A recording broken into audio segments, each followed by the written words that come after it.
So I know this is a much lower security prison, and we think of it as a camp.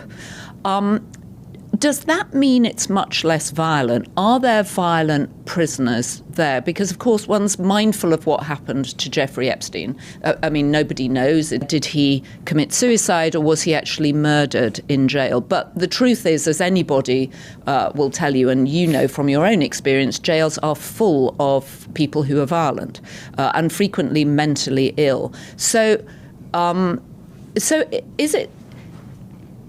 is she...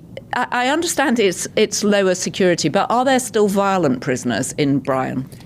No. In order to qualify for a minimum security camp, you can't have any prior history of violence or a charge of violence. If you commit violence, get into a fight while you're at the camp, you are immediately removed and sent to a higher level security, a low like Tallahassee, where she had just come from.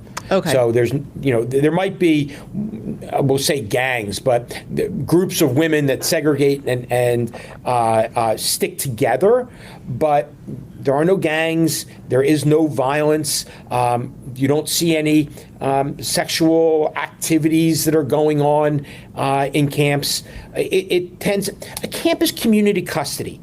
As an example, if an inmate wants to leave, they can leave. Very rarely, I mean, the gates are open. They become a fugitive, but they can leave. There are programs a nursing program at that camp that is offered to inmates to get an associate degree in nursing. Can you imagine being a patient and waking up to discover that the nurse peering over your bed at you is Ghislaine Maxwell? You would really think you had lost it. You mentioned a visit that someone had talked to you about and that was referred to in an excellent piece in the Wall Street Journal about conditions at Bryan since Ghislaine Maxwell was checked in there. Right. Do we have any sense of who this visitor was? Because the entire prison was apparently put on lockdown while Ghislaine Maxwell had a special visit from someone. Do we know who it was? Not only was it put on lockdown, it was put on maximum lockdown. In other words, so explain the difference. What is the difference? So in a traditional lockdown, they still let people that have jobs, kitchen staff, food services, certain orderly positions, people that have certain jobs, they allow them out of the unit to continue doing those jobs.